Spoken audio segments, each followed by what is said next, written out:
Jai Sri Krishna. And what we are going to do today is the Magic of Enlightenment Part 2. So I continue with my notes that I have collected over the years, which have spoken about enlightenment. They are from various masters and various books. I'm not very sure where I picked it up from, but those that I'm sure I will definitely give credit to. But I was reading, and I think it is a book by Marianne Williamson, though I'm not very sure. She says that enlightenment can be gradual, but the real final enlightenment is sudden. And she compares it to the boiling of water. You heat the water, water starts boiling, but the point at which it starts boiling and it's evaporating, at that moment they say is enlightenment. But yet the process can be gradual.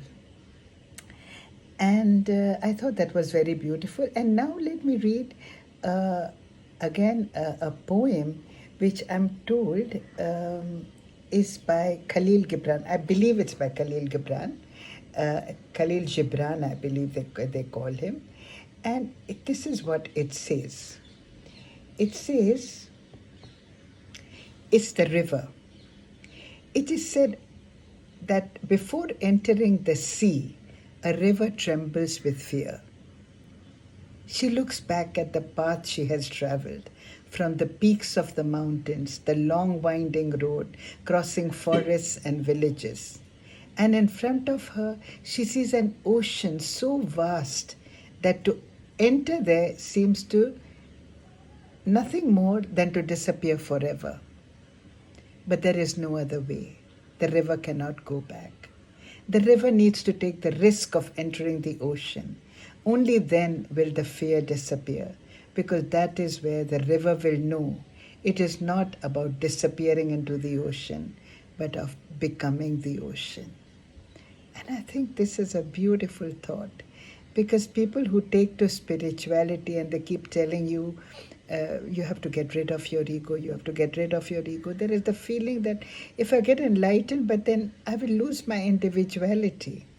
And that is probably what the river feels when she's achieved, she's come there.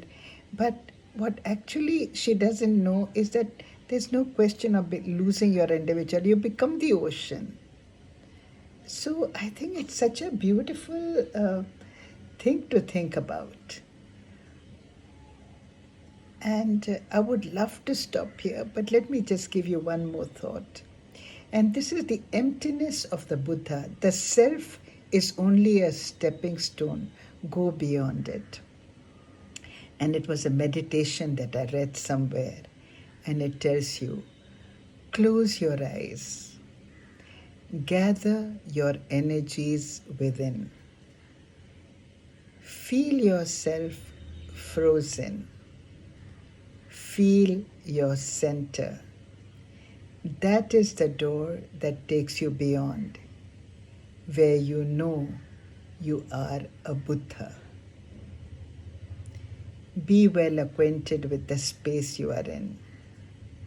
You have to carry the Buddha within you. So think about it.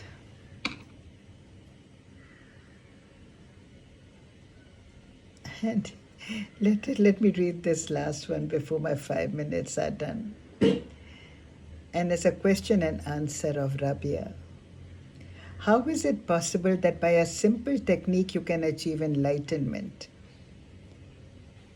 And the answer is because there is nothing to achieve. You are already there.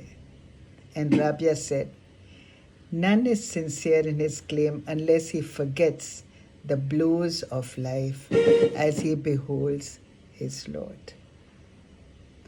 So think about this and take care, and God bless, and wish you enlightenment.